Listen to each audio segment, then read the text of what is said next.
अस्सलाम वालेकुम नाजरीन, इस एपिसोड के आगाज में हम देखेंगे कबीले के सरदारी खेमे में उस्मान साहब, आईगुल, बाला खतून और सलजान खतून मौजूद होती हैं। बाला बताती है ये कार्नीलिया ही थी जो खाना लाई थी और वो मारी को देखने वाली आखिरी थी, इसलिए हमने इस पर शक किया, लेकिन अब कार्नीलिया को ही जहर दिया गया है हजूर। पता चला गद्दार हम में से एक है। फिर आईगुल कहती जोहरा का बुनियादी तौर पर कोई नहीं है, किसने इसे ऐसा करने के लिए कहा होगा। बाला कहती जब हम इससे बात करेंगे तो हमें पता चल जाएगा। ये सुनकर उस्मान साहब सलजान से पूछते आपको क्या लगता है अम्मा। सलजान कहती इस वक्त तक मैंने कार्नीलिया पर शक किया बेटा, लेकिन अब मुझे यकीन है कार्नीलिया ने ही जहर डाला है। बाला ने कहा इसने खाने को हाथ नहीं लगाया, लेकिन इसने अपने प्याले में खाना खुद डाला था। और फिर कहती है आह आयशा से खाना लेने वाली भी वही थी। इस पर उस्मान साहब कहते हैं आपका मतलब है जब इसको लगा बाला को इस पर शक हो गया है तो इसने खुद ही जहर खा लिया। सलजान कहती हाँ। फिर बाला खतून कहती क्या आप कह रही हैं कि इसने मौत के खतरे में ऐसा किया, इसने हमारे सामने जिंदा रहने की कोशिश की। आईगुल कहती है इसने की, एक बार फिर इब्राहिम फकी ही थे जिसने इसे बचाया। ये सुनकर उस्मान साहब कहते हैं इब्राहिम फकी, हर बार हम मुसीबत में पड़ जाते हैं और वो हमारी मदद के लिए आ जाते हैं। सलजान कहती आह बेटे क्या तुमने देखा, तुम्हें पता चल गया है तुम्हारा भाई बेकसूर है, मेरा बेटा बगैर किसी वजह से मर गया और रोने लगती है। जिस पर उस्मान साहब कहते हैं माँ मैं आपको बता नहीं सका, मुझे माफ कर दे, गंदूस साहब और आयशा खतून जिंदा है। ये सुनकर सलजान बहुत ज्यादा खुश होती है और उस्मान साहब के गले लग जाती है और कहती है अल्लाह का शुक्र है। बाकी खवातीन भी कहती है अल्लाह का लाख लाख शुक्र है। फिर उस्मान साहब कहते हैं लेकिन किसी को पता नहीं चलेगा, दुश्मन खुफिया तौर पर हम पर हमला आवर है, हम छुप कर लड़ेंगे, सिर्फ सिपाही और आप जानते हैं। फिर उस्मान साहब बाला से कहते हैं बाला हमें सबूत की जरूरत है, लेकिन इसके बावजूद जोहरा को बुलवा। बाला कहते फिक्र ना करें हजूर। इसी दौरान जरकुताए काई को उठाए हुए खेमे में आता है, जिसे देखकर उस्मान साहब बहुत ज्यादा खुश होते हैं और कहते हैं मेरा भांजा आ गया है और उसे उठाकर प्यार करते हैं। उस्मान साहब कहते हैं तुम बड़े हो गए हो बहादुर,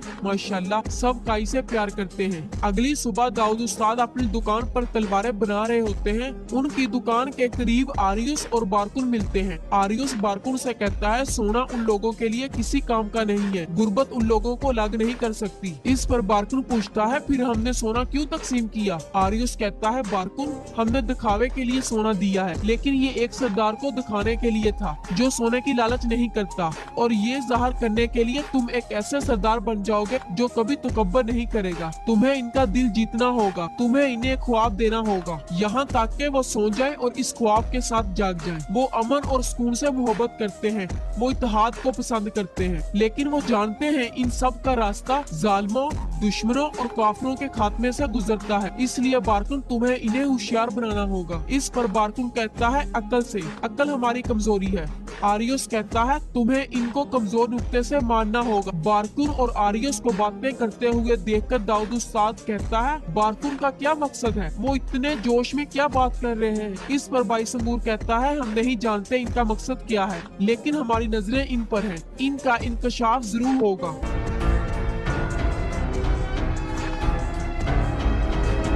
दूसरी जानब उस्मान साहब अपने सिपाहियों के साथ एनिसार किले को फतह करने के लिए रवाना हो चुके होते हैं और रास्ते में अपने सिपाहियों के साथ मौजूद होते हैं। उस्मान साहब अपने सिपाहियों से कहते हैं ये रास्ता एनिसार को जाता है, ताहम दीवारों के पीछे सिर्फ एनिसार किला ही नहीं बल्कि इन दीवारों के पीछे अनागोल किला भी है। कल हमारे दुश्मन गिहातू और वजीर आलम शाह थे, आज हमारे कोई और दुश्मन है। जाहिर है जब तक हम इस जमीन पर एक रियासत नहीं बनाते वो हमें रास्ते से हटाने की कोशिश करते रहेंगे। अब वक्त आ गया है, ये फतह का वक्त है। सब अपनी तलवारें निकाल कर कहते हैं अल्लाह अकबर और एनिसार किले की जानब रवाना हो जाते हैं।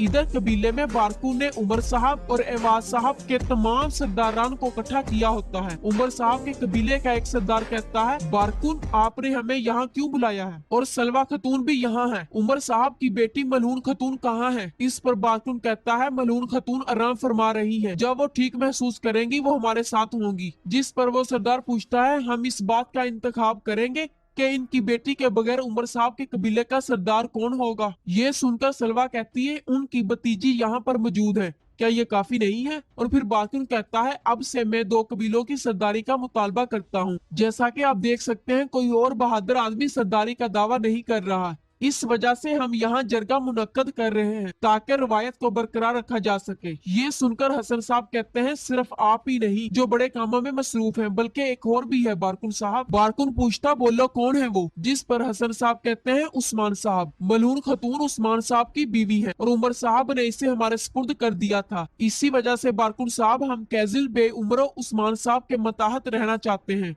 और फिर वो तमाम सरदार उठते हैं और बारकन की जानब से दिया गया सोना इसके आगे फेंक देते हैं और कहते हैं ये रहा आपका सोना, और रवाना होने लगते हैं। तो बारकुन साहब पीछे से उनको रोकता है और फिर हसन साहब के करीब आता है और इसकी आंखों में आंखें डालकर कहता है तुम मुझसे डरते हो क्या? इस पर हसन साहब कहते हैं नहीं, मैं आपसे नहीं डरता बारकुन। इस पर बारकुन कहता है हाँ बिल्कुल, आप उस्मान साहब से डरते हैं, आप इसे लड़काने के खौफ से डरते हैं। क्या अपने कबीले की हिफाजत के बारे में सोचने वाले के लिए ये मुमकिन है कि वह दूसरे कबीले का पैरोकार बन जाए? और फिर कहता है मैं कबीले की हिफाजत के लिए आया हूँ, मैं सड़क पर होने वाली लड़ाइयों में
हुआ, हम उस्मान का सामना नहीं करेंगे बल्कि इसके साथ होंगे। चलो पहले इन बदबख्तों से जान छुड़ाएं, फिर हम जरगा करेंगे और इंशाल्लाह अपने रास्ते पर बहुत जल्द चलेंगे। इस पर वो तमाम सरदारान कहते हैं ठीक है और वहाँ से रवाना हो जाते हैं। भाई संगूर भी ये सब कुछ देख रहा होता है।